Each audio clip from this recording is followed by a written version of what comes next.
Welcome back, everybody, to another episode of My Name is Dad, and we are back with another episode of the Who Am I series.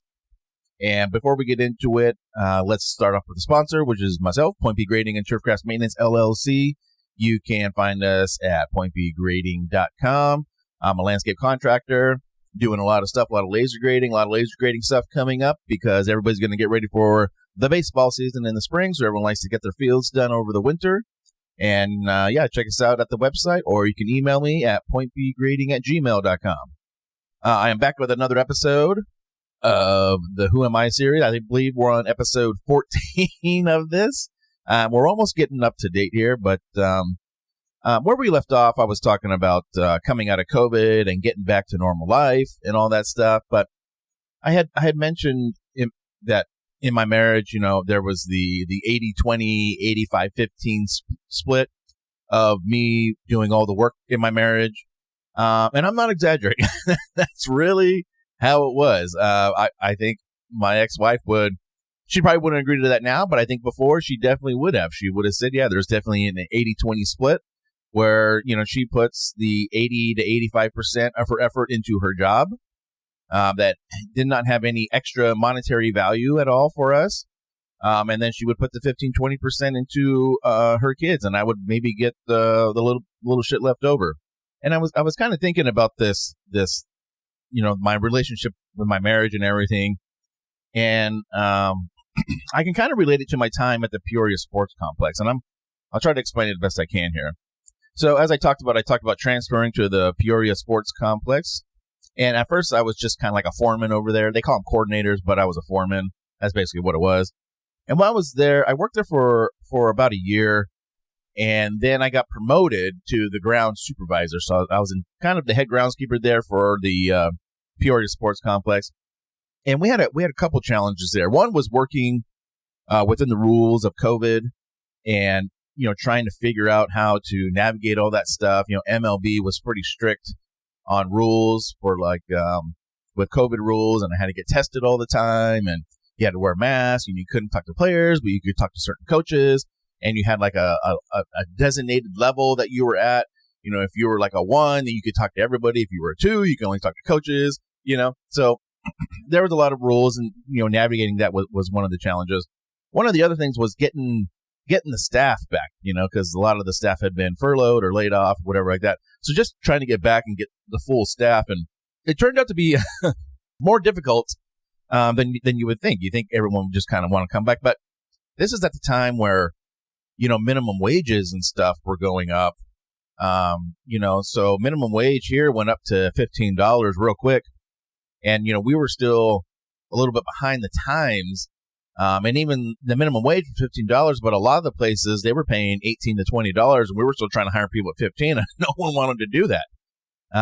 So it took a lot of, and the city just, is just because there's the politics and procedures and all this stuff, it's just a little bit of a slower process. You can't just be like, oh, we're going to hire these people at this wage. And then there was a thing about, the people who had stayed with us and were kind of, working low hours, they were still getting paid, and they weren't getting paid that much. They were getting paid what they were before. They were getting paid like they're $9 an hour. Well, we're hiring new people at $15 an hour, and that did not go over well with some of those people. And again, I kind of have to put that blame on the people above us or above me, the big management people, just to not see what was going on and not listening to, us managers, us supervisors about what the reality was of the situation. Then one of the other things was just when I had taken over as the ground supervisor, I would say that there was kind of a cultural problem that we had there. And this is where it kind of relates to my marriage and stuff. One of the main things that I kind of noticed with the staff that had worked there, they were pretty much micromanaged. I kind of mean that in a way where, in the morning you get the schedule from the teams, and you have to go out and get the fields ready and all this stuff. But we had this big whiteboard we would write the schedule on, and they would, before I was there and when I first started there, they would write out in great detail, every little thing that they wanted someone to do, at what time they were supposed to do it, it was very detail oriented.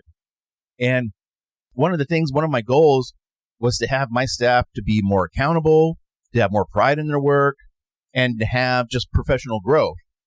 And again, I noticed that, how can my employees get those things, and we don't really have to change much, just a couple little things we had to change.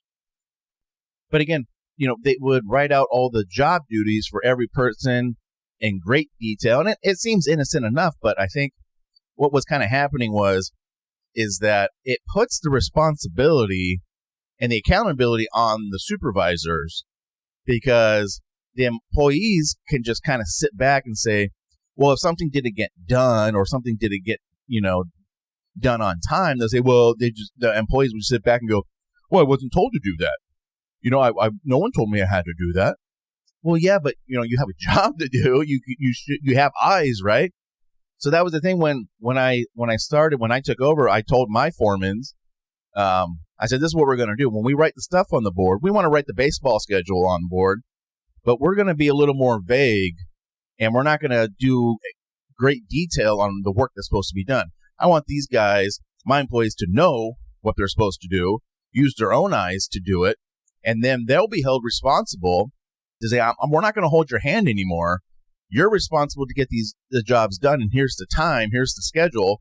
They're going to be practicing in this field or in that field, and there's a game, whatever it is, and these things need to be done. But I'm not going to tell you how to do it. You should know how to do it at this point in your career.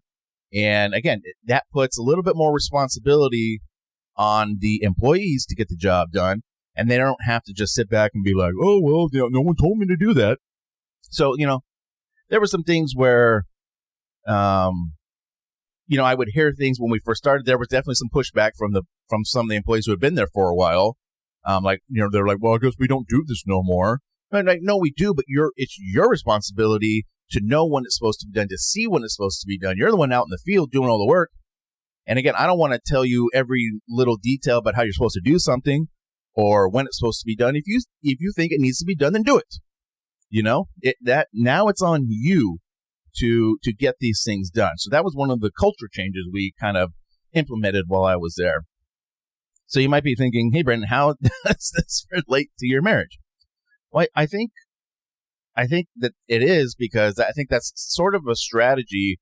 Miss White was sort of acting like those old employees who had things taken care of for them, and I don't think that Miss White wanted, she was happy doing her 10 or her 15, 20%, but she didn't want to do any more than that. And I think that's a little bit because she was trying to avoid accountability, avoid responsibility. For example, I took care of all the finances. If something went wrong with the finances, well, she could sit back and say, well, I don't do the finances. That's all Brandon. That's Brandon's fault. Brandon screwed that up. And then she would avoid that sort of responsibility and accountability.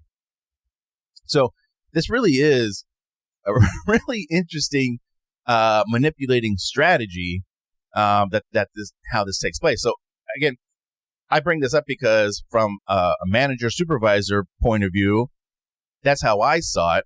But I think back like, I kind of allowed this to happen in my own marriage. And looking back after that experience, like, oh yeah, this is kind of what Miss White was doing to me was, I planned all the vacations. If there was something that she didn't like about it, well, it's not her fault. It's not her fault. Well, she didn't help plan. She didn't have any say on what we were going to do. She just sat back, and if she didn't like something, then she would bitch and complain about it. But you weren't there helping to make the plans, So again, this strategy that Miss White had, it was very, as our marriage fell apart, that's basically what she did. She basically blamed everything on me, avoided accountability, avoided responsibility because, hey, I wasn't doing that much. Well, that's part of the problem. You weren't doing much, and you were morally, you would say that you're supportive, but you weren't really actively supporting anything. One of the things that Miss White would always say was that she would always tell me that we're a team, and it's just me and you against the world, blah blah blah. But really, in reality, looking back on it, it was a one-man team. All right. She was just kind of riding the coattails, and I was the one doing all the work, and she was just along for the ride. And for her, as long as she was doing good at her job and she was this phenomenal teacher or whatever she was doing, that was enough for her, because then her public perception amongst her peers, her coworkers, parents and students was that she was this really great, awesome, hardworking person. But really behind the scenes, when she got home, she didn't do shit. All right. And that's just the reality of it.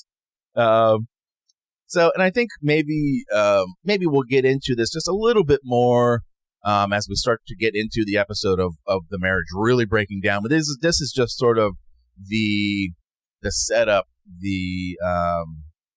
This is just some of the context leading up to the marriage falling apart. So let's move on a little bit here, and let's talk about the other thing. This is also kind of during COVID. At least it started in COVID and went beyond COVID. But let's talk about the Rank My Movies podcast that me and Miss White started. Now, during COVID, obviously, Miss White had extra time on her hands, as I established before, because school was canceled, all that stuff. And I had made the obligation to prioritize my wife in our relationship because, again, I had graduated college. The kids were getting a little older. I was a little bit more set up in my career. And so that was the thing. I told her I wanted to prioritize her, make her my number one priority in my life. And that was one of my goals. So one of the ideas I had during COVID, because we were stuck at home, was for us to start a podcast. And I thought this was going to be a great way for me and Miss White to have a planned weekly time to sit down and talk and hang out and do that stuff, something we were going to do together. Now, during COVID, obviously, we couldn't go out for dinner. We couldn't go out on date nights because everything was closed down. So this is an idea that I had. And somehow I talked her into it. But so I bought all the equipment, got the software on the computer so we could record and edit the podcast. I still use the same software today. I had to get microphones, headphones, an audio interface. An audio interface is the thing where your microphones plug into, and then it sort of digitalizes it, and then it plugs into your laptop. So it's an audio interface. We also needed a distributor of the podcast. Now you record your podcast on your laptop, and then you send it to some sort of distributor. There was like Buzzsprout and Anchor and, a couple other things. But so I set that up. I think we used Buzzsprout. I set all that up for the podcast. And then the distributor, right, your podcast distributor, they would then download it to all of the streaming services, Spotify, Amazon Podcasts, Amazon Music, Apple Podcasts. All of them out there, and all of them you can think of. That's what your distributor would do. And I think we paid like $20 a month, and we just upload it to our distributor, boom, and they would send it out. So what happens is we decided to do a movie podcast, and basically the premise was that we would take an actor or an actress, whoever it was. It was a weekly podcast, and we would do a little bio on them. Do a little biography and kind of tell you the history about the person, where they grew up, and all that stuff. And then we would choose and sort of critique our favorite movie that actor was in, or our least favorite, the one we hated the most movie that they were in. And it was kind of fun. Usually they were about 45 minutes long, our episodes and everything. Now, originally I wanted to call the podcast My Favorite Movie. And I got the idea from, there was a popular podcast that's called My Favorite Murder, or My Favorite Murder, whatever it was. But Miss White wanted to call the podcast Rank My Movies. She thought it was a great idea. I actually didn't think it was the best name because we didn't really do a lot of ranking, but that's what she wanted to call it. And I didn't really want to argue with her. I just kind of, I wanted her to be involved. So I wasn't going to make a big beef about I didn't like the name or whatever. I just went along with it. It's fine. I didn't think the name was that big of a deal. And yeah, again, I said, I created a website for the podcast. I set everything up, got all the equipment, and really basically we took turns on who would do the bio for that actor that week. So I would do one, she'd do the other, I'd do one, she'd do the other, blah, blah, blah, blah, blah. So the first episode we did was Keanu Reeves, and I believe the second one was Halle Berry, and it went so on, so on, so on. And at first it was really, really fun. I had a good time. Miss White seemed to be enjoying it. Of course, she was enjoying it because she didn't have a lot of work to do. So she was at home and she could just took up some of her time during the day. But very quickly, especially when she went back to work, Miss White definitely got some, they call it podcast fatigue, where you sort of get tired of doing it. And we, so that was kind of the first sign of the dwindling down of Rank My Movies. And we never really had a lot of listeners. We thought maybe if it catches fire, maybe we'll get enough listeners to make a couple bucks off it. But really, that wasn't the point. Wasn't about listeners or the money. Yeah, that would have been nice. But the point was that this was me spending time with my wife weekly. It's scheduled, and we're going to do it. We have to do it. And that was more of the point of the podcast than how successful or not it was. Now, in the episodes, we seemed like this super happy couple, and we were happy at first. Again, we had a good COVID, but again, as Miss White went back to work, things sort of, got less and less happy. And really behind the scenes, Miss White was pretty grumpy about, I would say probably about 50-50 on the episodes, even though she may have sounded very happy and joyful. That, again, she was trying to uphold her public image and stuff. But behind the scenes, she was usually pretty grumpy. She didn't like doing all the work. And she had this thing where she wanted to watch every movie that the actor was in, to find which one was her favorite. And I was like, you don't have to do that. People don't know if you've seen all their movies or not. Some of these movies are really old. Some of these movies, the person was just in it for a little bit. Like, you don't have to watch all these movies. She's like, no, I need to know which one's my least favorite. And, I would always, let's just not make this harder than it has to be. Again, the point was for us to spend quality time together. And, she took it more seriously, like it was her job or something like that. She has to, she sort of has this perfectionist mentality, especially when it comes to her work. But I did all the editing, and I would always, I'd edit the podcast and I'd post it to our distributor. And I did the promoting of the podcast on social media. Basically, Miss White just had to do her prep work that she had to do every week and record. And then I basically took care of everything else as usual. Again, it's the 80, 85, 15, 20% split, even with the podcast Rank My Movies, I'm doing 80, 85% of the work. She's doing 15% of the work. But after time, again, Miss White had to go back to work, and it became harder and harder and more frustrating to do the podcast, where finally I just told her, I said, I it doesn't really seem like you want to do this anymore, and it's not really becoming fun anymore for me. So we decided to end Rank My Movies, and that was just a little chapter in our life, and that's the end of Rank My Movies. So again, that's how I have all this equipment to do this podcast now, because I bought all this stuff before. So, but the next thing I wanted to talk about was the introduction of my dog, Leeloo, who is laying next to me. She's just taking a little nap right now. And the story behind Leeloo is I had 2 autographed Patrick Mahomes rookie cards. Okay. And I wanted to get them graded. Now, getting a card graded is, it preserves the card. Exactly what condition the card is in. And it usually brings up the value of the card, especially if it's graded really, really well. And it's on like a 1 to 10 scale. So it was kind of like during the end of COVID, things were kind of starting to open back up. Not so much that people were going out, but like you could order, up from a restaurant online and then go pick it up and all those kind of things. So I had sent these cards in to get graded. And after a couple months of not hearing anything, I kind of reached out to them like, hey, what's going on? It's been a while. And then I got an email from them. And the email just basically said that there was a situation and they wanted to talk to me. Okay, so I called. I think we set up a meeting, and I called. And the lady tells me that they had, quote unquote, lost my Patrick Mahomes autograph rookie cards. And I remember I told her, I said, is this some sort of theft thing? Did someone steal my cards who worked there? And she said she couldn't say, but I pretty much got that's my belief, is that someone there who worked there, especially during COVID and stuff, maybe they didn't have the best security measures, whatever, that somebody stole my cards. But they did And so at first they wanted to find, because I had paid for insurance. These were, these cards were $1,500 to $2,000 a card, and I had 2 of them. So I had paid the insurance, and at first they wanted to do an insurance claim with their insurance, and then, later on I would get a check later on. And I told them, no. I said, you guys lost my cards. I paid for insurance. Now I got to wait for an insurance claim where it could get denied. I have no idea.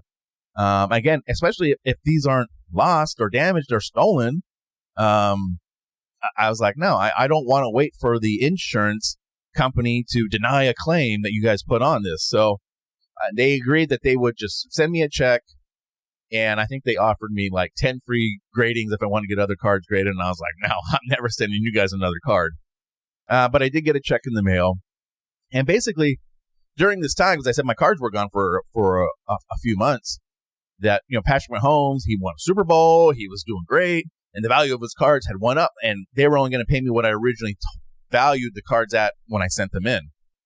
So basically, if I wanted to go out and buy a similar card or the same card, I didn't have enough money for it because the value of these cards had gone up since I sent them in. So what I decided to do, I said, I'm gonna buy my own dog. I never had my own dog before, all growing up when I was a kid. Now, I don't know why. You have to ask my parents, but my brother and my sisters, they had plenty of dogs and cats and all this stuff. My sister had several Basset Hounds, Golden Retriever, my brother had Black Lab, Great Dane, all these things, miniature poodles and cats and all this stuff. And little old me, I had a turtle one time and a little snake. That's what I had. So I never had my own dog before. And I thought, I'm going to use this money. I'm going to go get a dog that I want. That's my dog. And I always wanted a very, very big dog. So I decided on a Neapolitan Mastiff, which is the same breed as Fang from the Harry Potter movies. If you love the Harry Potter movies like I do, I think the one he's in the most is probably number 2, the Chamber of Secrets, because the dog goes with them out to the woods and they find all the spiders and stuff, and the big old spiders. And that's Fang. She's a Neapolitan Mastiff. So basically I found a breeder, and I found this breeder in Amarillo, Texas. And I told him, like, hey, man, like, I want a puppy. And I sent him some money. And he said, okay, we'll see you in, 8 to 10 weeks, however long it was. And I went and picked up my dog, and I had a girl. She was a girl dog. And I named her Leeloo. And I named her Leeloo after the movie The Fifth Element with Bruce Willis. And the girl, like the main girl in that movie, she is the Fifth Element. And her name was Leeloo in that movie. So that's my dog is Leeloo. She's a 130-pound, big, beautiful blue Neapolitan Mastiff with lots of wrinkles and lots of drool. She is very big. She drools a lot. She's a little stinky, and she is definitely like a bull in a china shop. She just bumps into walls, and I swear this dog feels no pain. I've seen her like run headfirst into like the door frame and just shake it off and keep on going. So she actually is a very sweet girl. She has a great personality, but she is a great big dog, and she doesn't quite know how big she is. So at first, Miss White was totally on board for this. She was so excited, but that definitely quickly changed after Leeloo came home, and she didn't like the dog drool at all. And our other dog, Macy, who is a Basset Hound, absolutely did not like Leeloo. And Miss White always wanted female dogs. She always wanted girl dogs. She always claimed that, the girl dogs are so much easier to take care of. But really, especially when you have 2 girl dogs, usually they just beef with each other. And that's exactly what happened. And we've had 2 girl dogs, and both of them, the puppy stages were pretty rough. They did tear up a lot of stuff. So if someone tells you that girl dogs are easier to take care of, I would take that with a grain of salt. Let's put it that way. But Neapolitan Mastiffs are not, they are definitely not good with little kids. They're kind of an alpha breed where, they'll kind of bully the kids and kind of push them around, and, they'll steal like their food out of their hand and stuff like that. So they're not good with little kids, especially they will knock little kids over. And again, she's an alpha dog, and the breed is an alpha dog, and so she wants to sort of be in charge. And little kids, are more submissive, where I'm more authoritative to her, so she doesn't treat me like she would a little kid, because she can push little kids around and stuff like that. And she knows it. She absolutely does.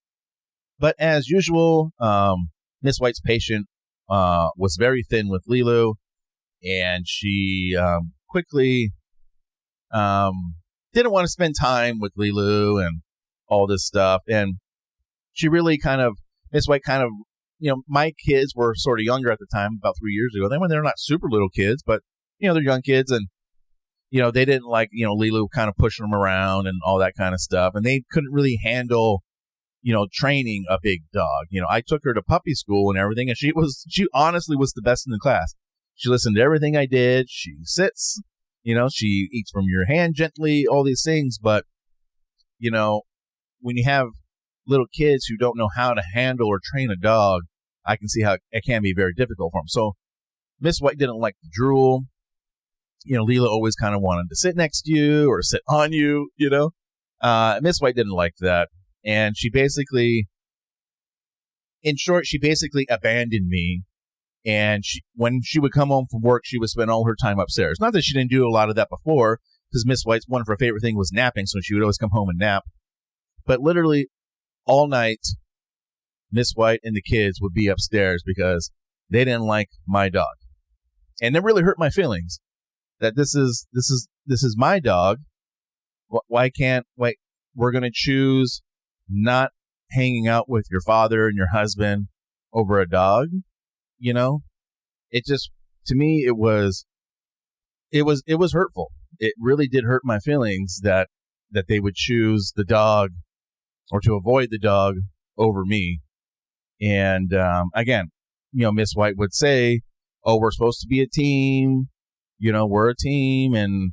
But really, again, I was a one-man team. I was alone in my own house, just me and my dog. Me downstairs watching a baseball game or a football game, drinking beer by myself with my dog, because no one wanted to come down there with me.